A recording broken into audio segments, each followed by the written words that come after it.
The subject of today's Dhamma talk is the definition of three kinds of persons. The aim of this talk is to help people to become noble and wise persons who will have two-sided visions on the problems of life. Generally, in our world today, people tend to pay more attention and strive to get material abundance and to get rich in the present life. Every person wants to be qualified as wise and noble person. The wise and noble person who know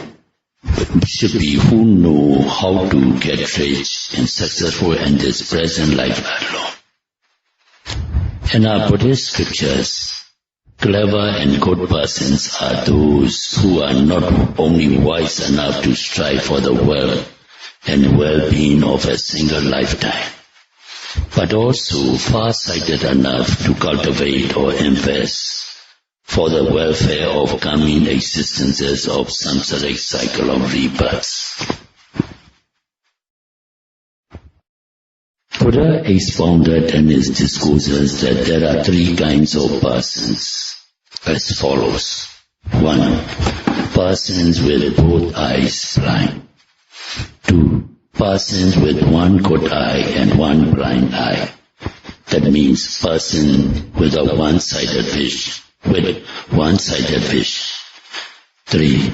Persons with two good eyes means persons who have two-sided visions.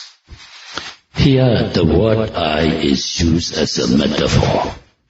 It does not mean to say the physical eye organ of human beings. Cleverness and wisdom of human beings is symbolized as the eye here. Buddha asked his audience, O sons and daughters, do you know who are persons with both eyes blind?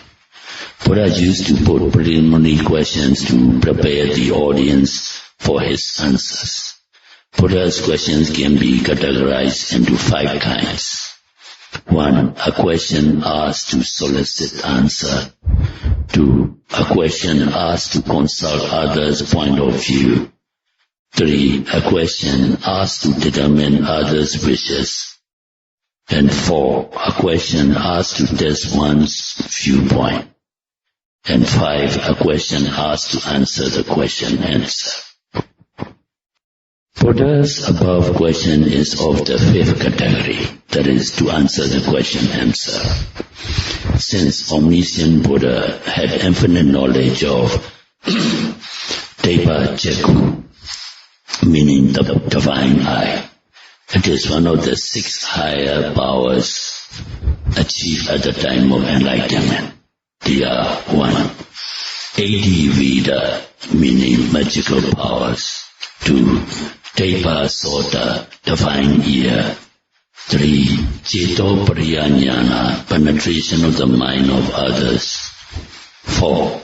Pobe Nivasa Jnana, recollection of former existences. And 5. Asvakhya Jnana, extinction of all defilements. Now, Buddha answered his own questions. 1.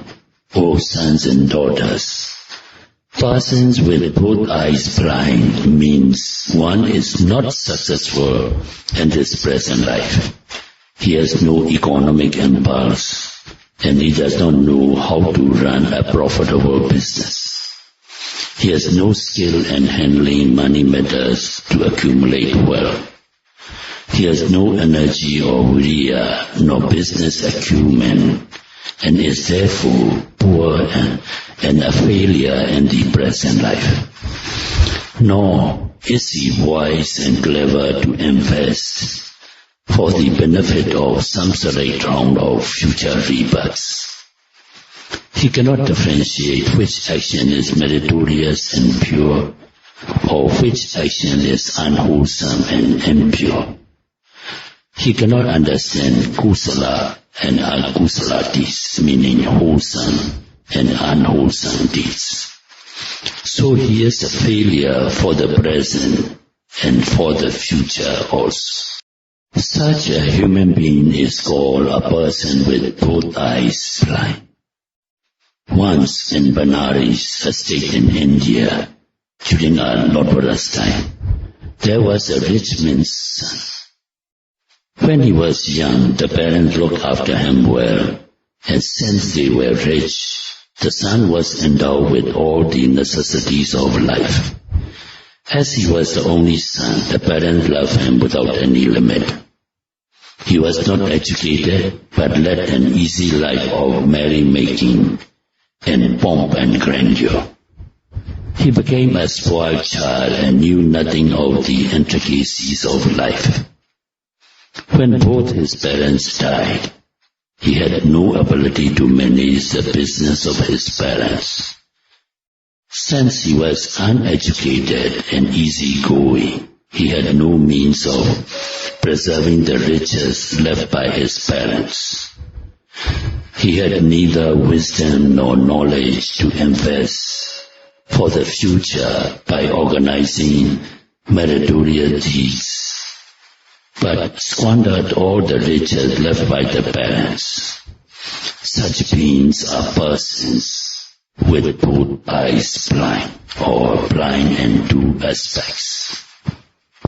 The number 2. The second category is a person with one good eye and one blind eye. Buddha asks again, O sons and daughters, what is meant by person with one good eye and one blind eye?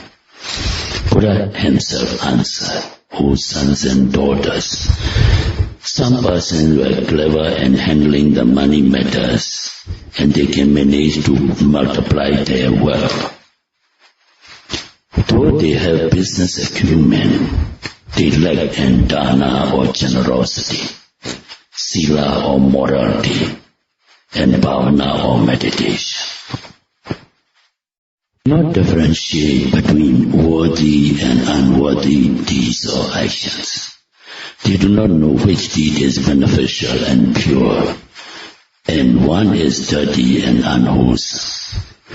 Though they may be successful in business in this present life, due to lack of these meritorious deeds, their next existence will be poor, degraded, and they may even land in full ignorance or woeful states, namely that of the animal world, ghost world, demon world, and hell. Such kind of human beings are persons with one good eye and one blind eye. We have many persons belonging to this category. Though they can be categorized as wealthy and successful in the present single lifetime, they lack in the observance of dana or generosity, sila or morality, and bhavana or mental culture. The majority of our present human beings can be included in this category. Now, number 3. Buddha put the third question. O sons and daughters, what kind of human beings are persons with two good eyes? Meaning persons who have two-sided vision. Buddha himself answered, O sons and daughters, some are clever and intelligent in managing their business affairs. They know the technique of increasing their wealth. In short, they are successful and become very rich in their present life. But they are far-sighted enough to reason thus, now I am rich and I have all the necessities of comfortable life. But these riches cannot be relied upon as permanent. It can be destroyed by fire, or by flood, or by robbers, or by bad and foolish heirs. In case of my death also, these riches have to be abandoned. So, with rightful thinking, they invested in meritorious deeds, such as dana or generosity, and sila or morality, They abstain from committing unwholesome physical deeds or verbal speech. They also engage in contemplation of their physical body and vipassana bhavana or mindfulness insight meditation. In other words, they know how to accumulate dana or generosity, sila or morality, and bhavana or meditation at the present life. Riches in the physical body itself cannot be regarded as one's own property. Riches are prone to be exhausted one day, and one's own body has to be surrendered to the law of death and decay. That is, the inevitable law of impermanence. Such kind of human beings possessing the cleverness and wisdom to accumulate riches and wealth at the present life, and at the same time wise enough to invest in meritorious deeds such as dana or generosity, sila or morality, and bhavana or meditation, for the next existences can only be called as persons with two good eyes, or persons who have two-sided fish. During Buddha's time in Benares, a general merchant by the name of Mahadana, he was a shrewd businessman. When he came to know that there will be a great gathering for a traditional festival in the state of Savatthi, he collected an abundant supply of silk clothing, a common pink wear, which is popular at that time at reasonable prices. He organized his subordinates with 500 bullock carts and proceeded to Savatthi. When they came to the bank of a river near Savatthi in the evening, they decided to break journey for the night, intending to cross the river the next day. In the middle of the night, it rained heavily, and the rain did not stop for 7 whole days.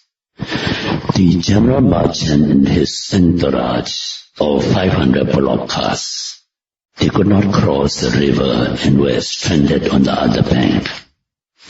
When raining stopped after 7 days, Mahadana, the merchant and his party, crossed over the river. But to their dismay, the festival had ended, and he could not find anybody to sell his merchandise of pink clothing.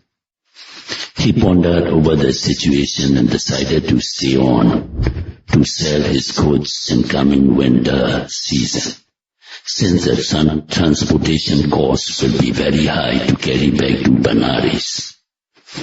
Even if he could not sell out his goods in winter, he considered staying on to summer and rainy season until his merchandise were all sold out and made a handsome profit. He made his travel plans accordingly.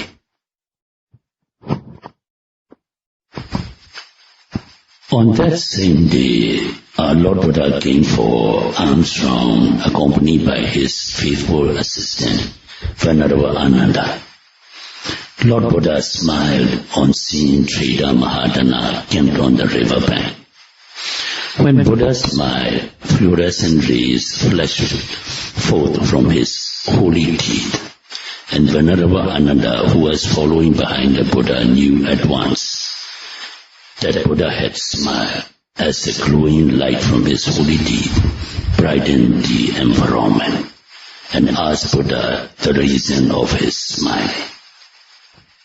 And Lord Buddha explained to Venerable Ananda, pointing out the trader Mahadana, that the trader planned to stay on here for the whole winter, summer, and even the next rainy season, until his goods were all sold out.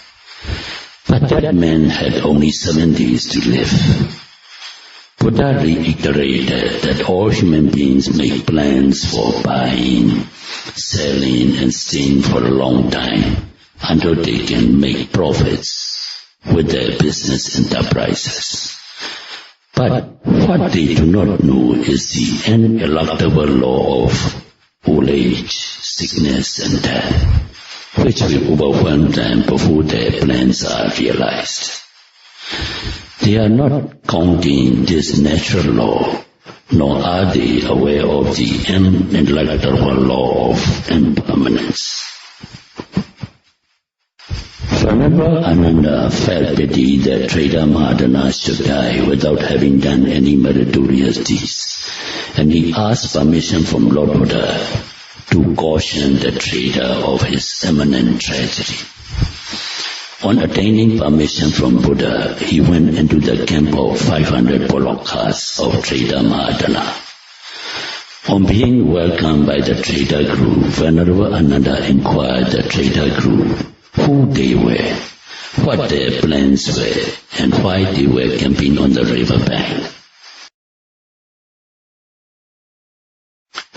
Trader Mahadana explained how they came from Benares to Savatthi to sell pink silk clothing, how they were stopped by 7 days of heavy rain, and how they missed the chance to sell their merchandise at the festival.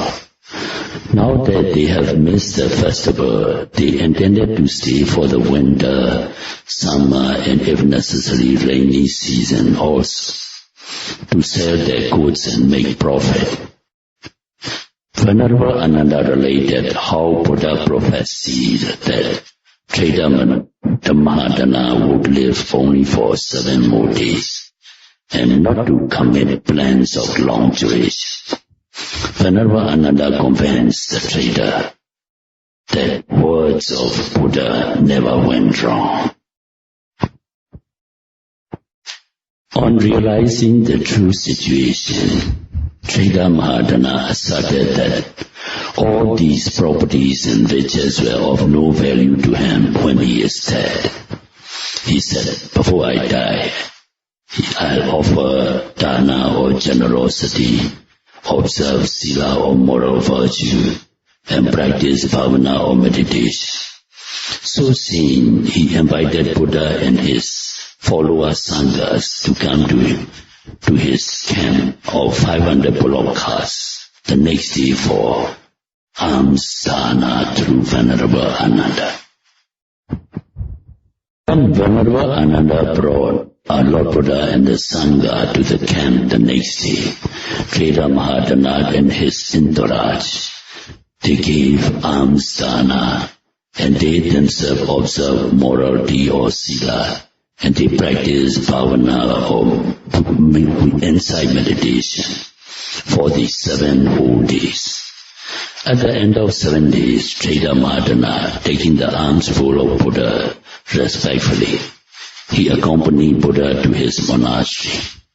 On his return to the camp, he died peacefully and came into existence in the celestial realm of Devas due to his meritorious deeds for 7 days.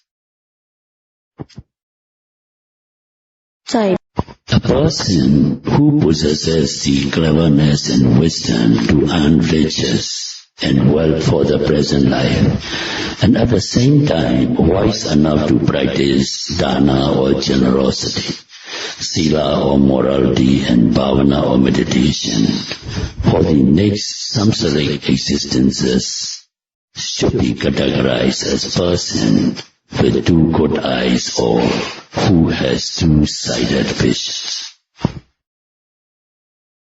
Are meditators here to be included in the category of persons with 2 good eyes who possess cleverness and wisdom to earn reasonable income for the present life, but more important is their vision to consider with the wisdom eye to do meritorious deeds of sila or moral virtue and bhavana or meditation for the benefit of samsara or round of rebirths by joining this retreat. Surely our meditators belong to the 3rd category of persons who have 2-sided vision.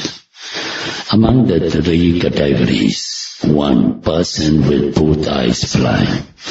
Two persons with one blind eye and one good eye should not be associated with. But persons with two good eyes or persons with two-sided vision should be sought after as associates or friends.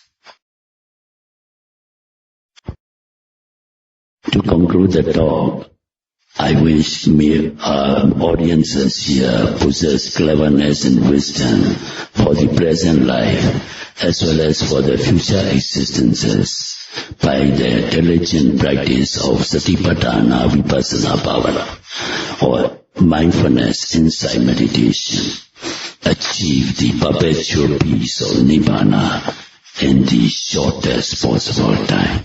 Sadhu, sadhu, sadhu.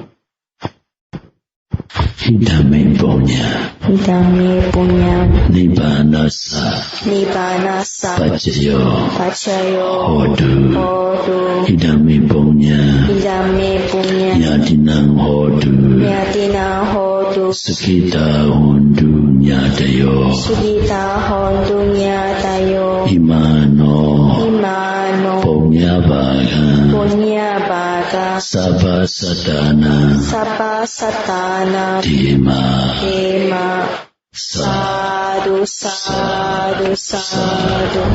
We all be